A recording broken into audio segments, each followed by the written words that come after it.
तो गाइस आप में से बहुत लोग बोल रहे थे कि दिल्ली कैपिटल्स को एनालाइज करो और बताओ कि पिछले साल की रनर्स अप दिल्ली कैपिटल्स का इस बार भी अच्छा परफॉर्म कर पाएगी। तो इस वीडियो में हम आईपीएल 2021 के लिए दिल्ली कैपिटल्स की स्क्वाड को एनालाइज करेंगे। मैं आपको बता दूं, मैं already royal Challengers Bangalore, Chennai super Kings, Mumbai Indians and Rajasthan Royals के ऊपर वीडियो बना चुका हूँ। अगर आपने उन वीडियोस को नहीं देखा है, डिस्क्रिप्शन में आपको लिंक मिल जाएगा, देख सकते हो। एक बार मैं आपको इस वीडियो का कॉन्सेप्ट समझा देता हूं। तो सबसे पहले हम दिल्ली कैपिटल्स के टॉप ऑर्डर के बारे में बात करेंगे एंड उसको मैं एनालाइज करने के बाद रेटिंग दूंगा। देन लोअर ऑर्डर और बॉलर्स को भी एनालाइज करने के बाद रेटिंग दूंगा एंड देन वीडियो के एंड में हम दिल्ली कैपिटल्स को ओवरऑल रेटिंग देंगे। तो ये वीडियो होने वाला है बहुत ही ज़्यादा इंटरेस्टिंग। तो आप क्या कीजिए, बस शुरू से लेकर अंत तक इस वीडियो को देखते रहिए।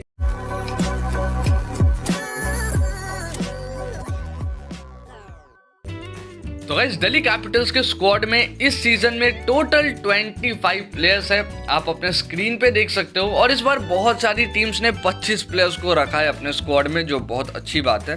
सबसे पहले हम बात करते हैं दिल्ली कैपिटल्स के टॉप ऑर्डर के बारे में। तो दिल्ली कैपिटल्स के टॉप ऑर्डर में सबसे पहला नाम आता है श्रेयस अय्यर का, जो इस टीम के कैप्टन है। और ये एक बहुत बड़ा क्वेश्चन रहेगा कि श्रेयस अय्यर कहाँ खेलेंगे। मतलब मैंने आपको बताया था कि स्टीव स्मिथ के खेलने के चांसेस बहुत ज़्यादा हैं। तो अगर स्टीव स्मिथ नंबर 3 पे खेलते हैं, बिकॉज स्टीव स्मिथ को नंबर 4 पे खिलाना मुझे नहीं लगता है सही है। अगर वो 4 पे करेंगे तो अच्छा नहीं कर पाएंगे। तो इसलिए स्टीव स्मिथ को नंबर 3 पर खिलाओ।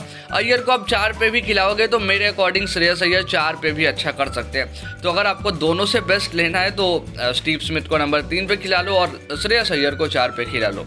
देन अजिंक्य रहाणे अच्छा ऑप्शन है। मुझे नहीं लगता है इनिशियल मैचेस में मौका मिलेगा, बिकॉज अभी पृथ्वी शॉ अच्छे फॉर्म में आ चुके हैं। जो भी विजय हजारे ट्रॉफी देख रहे होंगे तो उनको पता होगा कि देवदत्त पडिक्कल एंड पृथ्वी शॉ कितने अच्छे फॉर्म में है। पहले तो पृथ्वी शॉ ने 200 जरा था, अभी फिर एक बार 180 के करीब जा रहा है। वहीं पे देवदत्त पडिक्कल ने लगातार 4 सेंचुरी जड़ दी। तो अजिंक्य रहाणे का जो पत्ता है, आप कह सकते हो कट सकता है प्लेइंग 11 से, बिकॉज स्टीव स्मिथ भी अब 3 पे ऑप्शन है और मेरे हिसाब से स्टीव स्मिथ को पहले प्रेफर किया जाएगा अजिंक्य रहाणे से।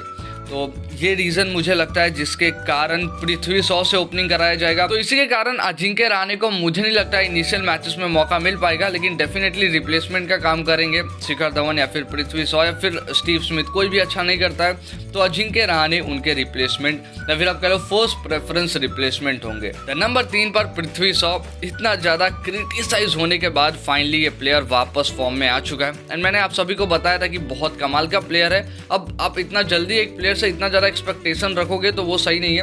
होपफुली आगे और ज़्यादा अच्छा परफॉर्म करेंगे। नंबर 4 पे सैम बिलिंग्स। देखो सैम बिलिंग्स एक कमाल का प्लेयर है और मेरे हिसाब से एक ज़्यादा अच्छा रिप्लेसमेंट है सैम बिलिंग्स सिमरॉन हेटमायर से। वैसे तो सिमरॉन हेटमायर लोअर ऑर्डर में खेलेंगे, लेकिन टॉप ऑर्डर में मैंने सैम बिलिंग्स को रखा है। बिकॉज अगर बाई चांस अगर स्टीव स्मिथ अच्छा परफॉर्म नहीं करते हैं तो आप श्रेयस अय्यर को नंबर 3 पर खिला सकते हो और सैम बिलिंग्स को नंबर 4 पे खिला सकते हो। सैम बिलिंग्स एक कंसिस्टेंट बैट्समैन है और 5 पे आप ऋषभ पंत को खिला सकते हो। अब हिटमायर से ज़्यादा अच्छा मैं बिलिंग्स को इसलिए मानता हूँ बिकॉज बिलिंग्स ज़्यादा कंसिस्टेंट है। सिमरॉन हिटमायर ज़्यादा तेज खेल सकते हैं, लेकिन तेज अगर आप खेल सकते हो, खेल नहीं रहे हो तो फिर क्या फ़ायदा है। Because last time Shimron Hetmyer ज़्यादा कुछ खास कर नहीं पाए थे, तो उससे अच्छा आप सैम बिलिंग्स को 4 पे खिला सकते हो जो कंसिस्टेंट आपके लिए रन बनाएंगे। तो एक बहुत अच्छा ऑप्शन है सैम बिलिंग्स का। नंबर 5 पे Shikhar Dhawan, last time Delhi Capitals के लिए सबसे ज़्यादा रन बनाया था, तो फोर श्योर ये आपको वहाँ पे देखने को मिलेंगे। नंबर 6 पर स्टीव स्मिथ का नाम आता है। अब बहुत लोगों के अकॉर्डिंग ये नहीं खेलेंगे, मेरे अकॉर्डिंग तो खेलेंगे। बिकॉज अगर किसी टीम का कोच ऑस्ट्रेलियन हो, खुद रिकी पॉन्टिंग हो और ऑस्ट्रेलियन प्लेयर को मौका ना मिले, या फिर आप कह लो इतने बड़े ऑस्ट्रेलियन प्लेयर को मौका ना मिले जो ऑस्ट्रेलिया का फॉर्मर कैप्टन है, मुझे कोई सेंस नहीं लगता इसमें। तो स्टीव स्मिथ को मेरे अकॉर्डिंग तो फोर श्योर मौका मिलेगा। अगर रिकी पॉन्टिंग कोच है तो प्लेइंग 11 में भी स्टीव स्मिथ को मौका मिलेगा। तो ये 6 प्लेयर्स है टॉप ऑर्डर में। अब रेटिंग देते हैं तो 8.5 की रेटिंग दूंगा मैं दिल्ली कैपिटल्स के टॉप ऑर्डर को 10 में से, जो बहुत अच्छी है बिकॉज रिप्लेसमेंट भी है और फर्स्ट प्रेफरेंस प्लेयर्स तो अच्छे हैं ही। इसके बाद हम बात करते हैं लोअर ऑर्डर के बारे में। तो यहाँ पे बहुत सारे प्लेयर्स हैं। सबसे पहले तो अक्षर पटेल, अभी इंडिया वर्सेस इंग्लैंड के मैचेस में इन्होंने क्या कमाल का परफॉर्म किया है।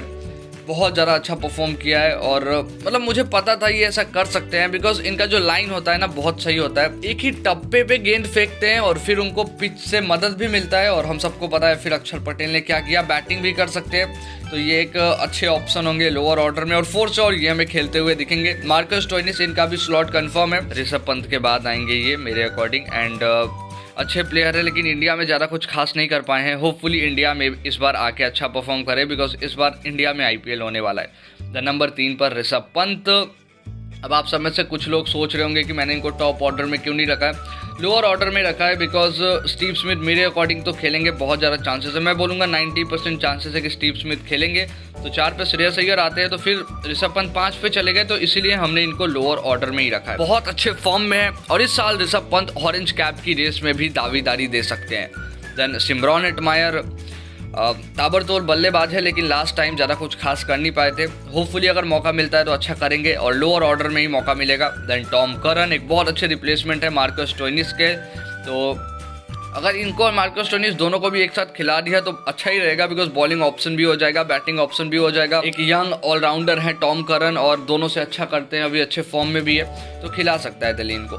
द नंबर 6 पर ललित यादव, इंडियन ऑलराउंडर है, स्पिन कर सकते हैं और बल्ला भी घुमा सकते हैं, तो इसीलिए हमने इनको लोअर ऑर्डर में रखा है, बिकॉज टॉप ऑर्डर में तो मौका मिलने से रहा। अक्षर पटेल के ये एक अच्छे रिप्लेसमेंट है, ये भी ऑलराउंडर है, राइट हैंडेड बैट्समैन है, लेग ब्रेक गुगली कर सकते हैं, तो ये भी एक अच्छे रिप्लेसमेंट होंगे, आप कह सकते हो रविचंद्रन अश्विन या फिर अक्षर पटेल के। देन अगला नाम आता है रिपल पटेल का, बैट्समैन है और हार्ड हिटिंग बैट्समैन है। मैंने इनका स्ट्राइक रेट चेक किया है, T20 में अच्छा है।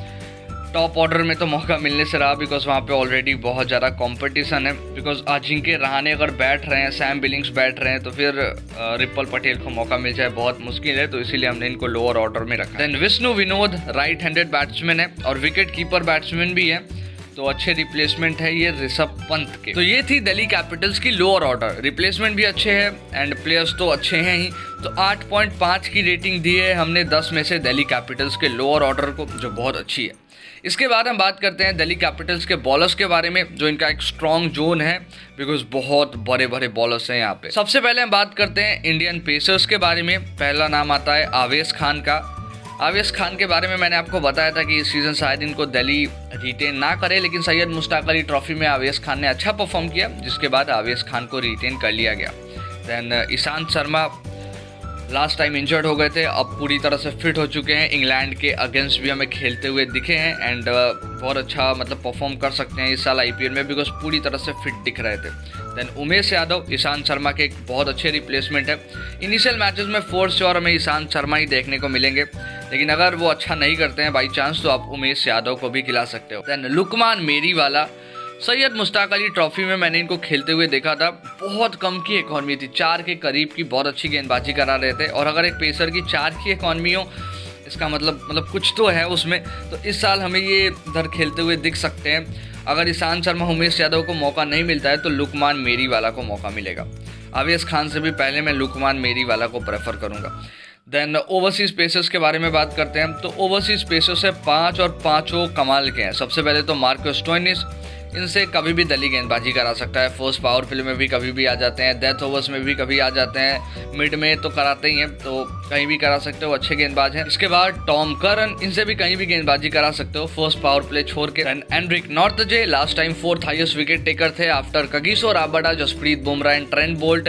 इनके और क्रिस वोक्स के बीच बहुत ज़्यादा कॉम्पिटिशन होगा, बिकॉज क्रिस वोक्स भी बहुत कमाल के गेंदबाज है, तो एंड्रिक नॉर्थजे को कंटिन्यूअस अच्छा करना पड़ेगा, अदरवाइज दिल्ली क्रिस वोक्स को मौका दे देगा। और अगला नाम क्रिस वोक्स का ही है, तो अगर क्रिस वोक्स को मौका मिलता है तो ये एक ऐसा गेंदबाज है जो मतलब 1-2 मैच में अगर इनको मौका मिल गया ना, तो ये अपना कंफर्म स्लॉट बना लेंगे। इसके बाद अगला नाम आता है कगिसो रबाडा का।